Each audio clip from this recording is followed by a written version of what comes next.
ये एक well planned की तरफ कॉन्स्पिरेसी के थ्रू यहाँ पर आरएसएस ने ये दंगे किए थे। आरएसएस ने इसको हाईजैक किया है। ये आरएसएस स्पॉन्सर्ड एक वायलेंस था। उनको सेकंड क्लास सिटीजन बनाने की कोशिश किया जा रहा है। ये वेल प्लान्ड अटैक है। आज जो प्रेस मीट पॉपुलर फ्रंट की तरफ से हुआ है, इसमें हमने जो पूरे इंडिया के अंदर जो दंगे हुए हैं उस दंगों के बारे में हमने ये प्रेस कॉन्फ्रेंस किया है और बताया है कि ये दंगे ऐसे ही रैंडम दंगे नहीं हैं। ये एक वेल प्लान्ड की तरफ कॉन्स्पिरेसी के थ्रू यहाँ पर आरएसएस ने ये दंगे किए थे। रामनवमी जो एक हिंदू फेस्टिवल है, सालों से हो रहा है, उसमें कोई प्रॉब्लम नहीं होता था, लेकिन इस बार हम देख रहे हैं कि आरएसएस ने इसको हाईजैक किया है। हाईजैक करके हिंदू मुस्लिम इशू क्रिएट करने की कोशिश की है। हालांकि एक हिंदू मुस्लिम इशू नहीं था, ये आरएसएस स्पॉन्सर्ड एक वायलेंस था।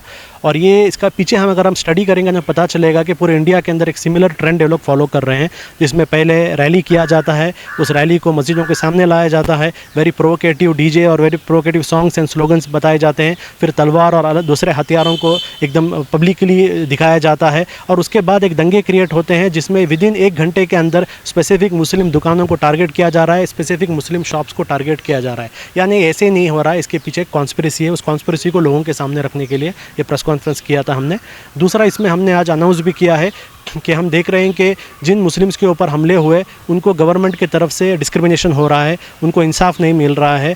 मध्य प्रदेश में हम देख रहे हैं कि मुसलमानों के घरों को तोड़ रहे हैं, लेकिन जिन लोगों ने मस्जिद को जलाई मध्य प्रदेश में वही उसी जगह में उनके घरों को नहीं तोड़ा जा रहा है। यानी कानून को सिर्फ मुसलमानों के लिए एक मिसयूज़ किया जा रहा है, जुडिशरी को कंसिडर नहीं किया जा रहा है। तो इसीलिए पॉपुलर फ्रंट ने फैसला किया है कि हम इन विक्टिम्स को लीगल एड भी प्रोवाइड करेंगे। और दूसरा हमारा डिमांड ये था कि एक सुप्रीम कोर्ट के सिटिंग या रिटायर्ड जज के थ्रू एक कमेटी सेटअप किया जाए, कमीशन सेटअप किया जाए, जो ये पूरे वायलेंस को और इस वायलेंस के कॉन्स्पिरेसी को और इसके बाद पुलिस के तरफ से जो गवर्नमेंट और पुलिस के तरफ से जो डिस्क्रिमिनेशन हुआ है उस डिस्क्रिमिनेशन के खिलाफ बारे में इन्वेस्टिगेट करें और उस रिपोर्ट को पब्लिक करें।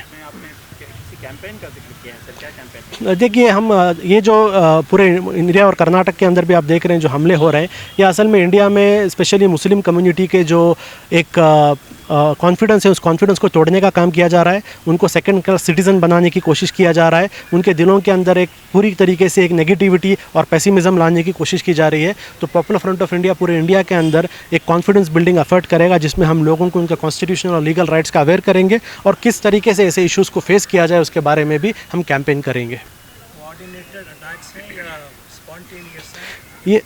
ये वेल प्लान्ड अटैक है, क्योंकि अगर आप इसको पढ़ेंगे, अभी थोड़े रिपोर्ट्स आने चालू हो गए हैं, क्योंकि अब तक कर्फ्यू था, लोगों को जाने नहीं दिया गया था। अब जो जर्नलिस्ट वहाँ पर गए हैं, आप खरौली का आप देख लीजिए, राजस्थान का स्पेसिफिकली एक बहुत बड़ी गली के अंदर, 100 साल पुरानी एक गली के अंदर सिर्फ 2 दुकान मुसलमानों के होते हैं, सिर्फ उस 2 दुकानों को जलाया जाता है।